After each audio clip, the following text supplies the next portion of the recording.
Hello, people. Welcome back to another JSTV. Back again tonight. I got a very special guest, and also as well, she's a big name podcaster. Always wanted to get her on, and she is absolutely amazing. Not just talks about Man United, she talks about all clubs as well. And I have to introduce to you guys Alice. How are we doing? I'm doing good, thanks, John. Thanks for having me on, and exciting week ahead for Newcastle. So interested to talk about it. Fantastic stuff, fantastic stuff. And guys, like the video, like what you watch, make sure give it a like, hit the subscribe button as well. And if you'd like to become a member, it is just 99p as well. You can enter your competition tomorrow for win an e-voucher as well. So before we go on to the 5 takeaways, 5 questions, can you just tell the viewers what you do, your background as well? And because I get a lot of people asking the same question before we go on. So my name is Alice. I am a Man United fan, which a lot of people won't like when they hear that. And I've been making videos on Man United since lockdown, sort of TikTok, YouTube videos since lockdown. And then I thought now I graduated uni in the summer, I wanted to work on my second channel where I talk about the big 7 Premier League teams. So Newcastle, Liverpool, Spurs, Arsenal, you get the thing. So sort of this summer, because I did on TikTok, I always spoke about all teams on TikTok, but my YouTube's always been Man United focused. I then made my other YouTube channel a Premier League based YouTube channel since graduating uni, and I've just been making content since.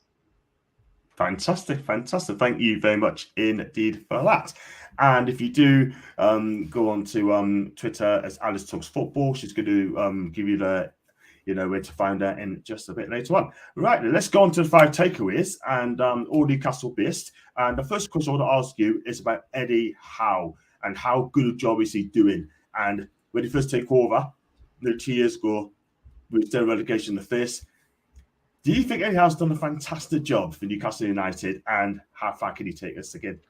Yeah, he's done a really good job. He's really surprised me. I think like when he took Newcastle over, I thought he was originally going to be a stepping stone manager. I thought he was a good manager. I thought he'll be the guy to get them back in that top 8. And then I think when they want to push on for top 4 trophies, they'll replace him. But he proved last season that no, he's the guy that can take them to top 4, even trophies, very close to winning the Carabao Cup last year. I think when he took over, you were 19th or 20th. You're in the relegation zone. I think you ended up finishing 12th. And then the following season, I think I said, oh, Newcastle have a good season. They'll come 7th or 8th. And you came 4th, went into a cup final as well. And no one expected you to get top 4.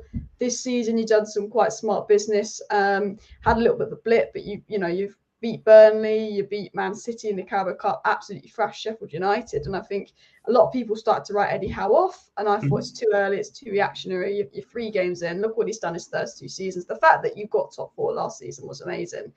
And I think that he's been brilliant. And I think he's proven that he could maybe take you to that level. Whereas at first I thought he'd be a stepping stone manager, but he's really impressed me. Fantastic stuff. Go on to question number 2 is the Newcastle strengths and weakness. And obviously you'll be watching a bit as well sometimes. And what do you think our strengths are and our weakness? I think Kieran Trippier has been fantastic this season. Yeah. I think strength could be a right back as well. I think obviously signing Livramento, there's a lot of potential there as well. I think right back looks a good strength. I think even sort of strikers, I think it's definitely a strength of yours in terms of you've got Isak and Callum Wilson who can both play. And I think Callum Wilson's had a very underrated season last year. He got like 16, 17 goals or something. He was phenomenal. And we all know how good Isak is on his day as well. I say strength is definitely defence, though. I think if I was going to give you a strength, I think Sven Botman, Kieran Trippier, Sharp, Dan Burn, that back 4 was solid. I think he had the 2nd best defensive record last season. I can't remember what it was, but you were near the top for defensive record. Nick Pope was really impressive. Yeah. And I think sometimes you lacked a little bit scoring goals last season. You were a little bit more defensive, but obviously this year we've seen 8 go past Sheffield United. I think weakness would be centre-back depth. I know Lascelles has been quite good when he stepped in. He looked quite good the other day, but I think centre-back depth. And then maybe right wing. I think Almiron has good moments, good patches, but I think long-term right winger. And then maybe another DM to get the best out of Bruno G and Tonali, someone that could maybe play in the pivot. Because I actually think that Bruno's been playing the most deep as far as I'm aware, but I actually think he's a little bit better further forward. That's what I'd say for weakness. Yeah, I've got to kind of agree because I've always said that Bruno should be playing further forward and get a proper number 6 if we can. Tonali, I love Tonali. Don't get us wrong. He'll come great. Sean Longstaff, when he came back, I think he's better playing with Bruno. They both work together. And when you got in the midfield as well, I think this guy is going to be getting better and better. I mean, Joe Linton, what a player he is from under Steve Bruce. And talking of Joe Linton, what a change, what a contrast. Yeah.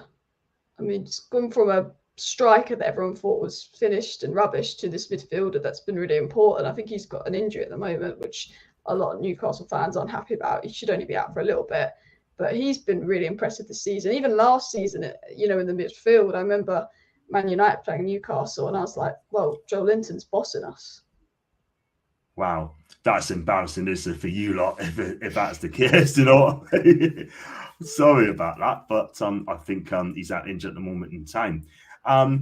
Question number 3, in your opinion, as a Man U fan, who do you think is Newcastle United's best player? And there's plenty of them.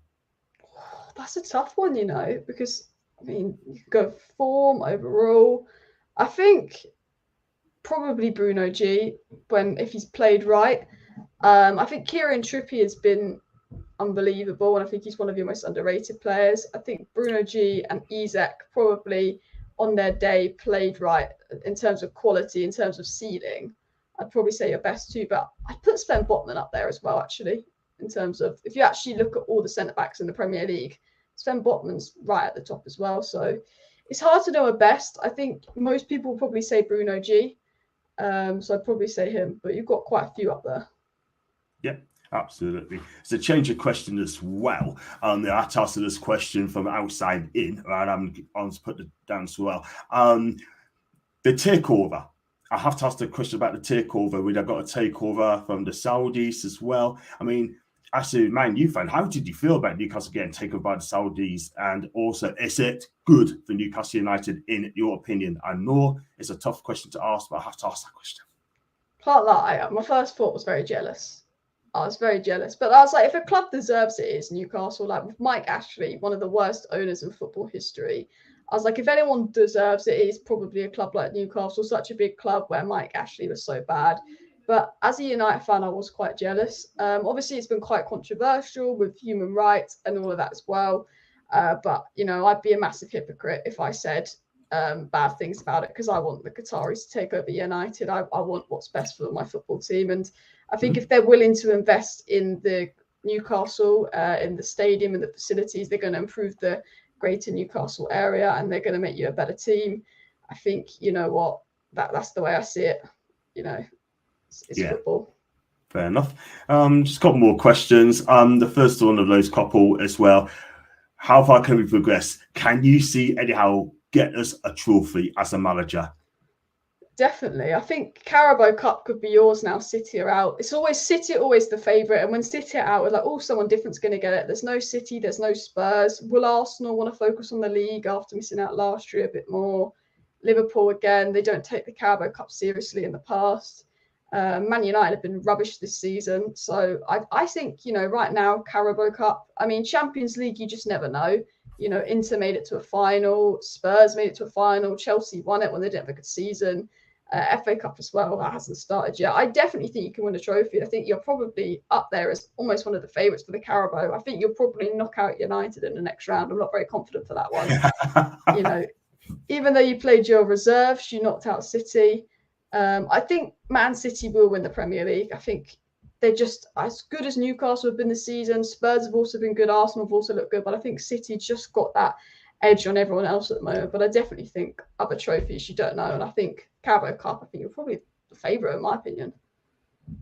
Yeah, I hope that's the case, if you know what I mean. I'm sorry to say that, but we make the best United win, hoping to beat Newcastle. I have to say that whatever happens in the day, I could take a loss pretty well.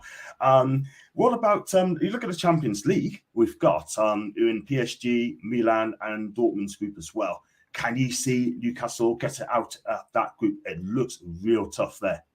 Oh, it's such a tough group and it's such a difficult one to call. I think a lot of it might be just a little bit of luck with injuries and stuff, with how the season progresses as well.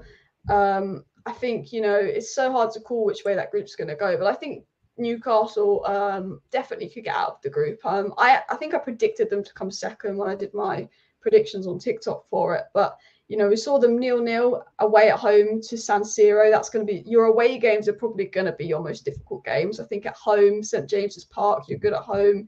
It's a big thing to do. Like, I think you'll beat Dortmund. I think you're better than Dortmund. I think if you got AC Milan to 0-0 away and you beat them at home, and then I think PSG is probably the one that's going to top the group, but they're not as strong as they have been as well. So I definitely think that Newcastle can get out of the group, and I think tomorrow could be a big indication of where they're at.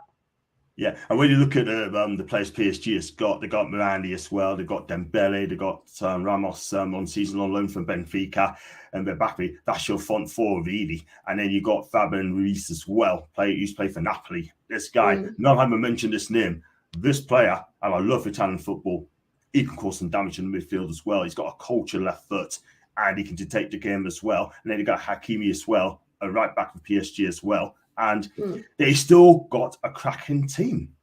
Yeah, 100%. They've not been as brilliant this season, but as you said, like, those names are phenomenal, and you've got to be on it defensively because they've got the attackers that can get at you. But the one thing I'll say about PSG is they are a bit of a flip-flop team in the Champions League. I've seen Man United beat them multiple times when we've been at our worst. They do get knocked out by silly teams in the knockout stages. They are a little bit flip-flop in the Champions League, so there's always a chance there.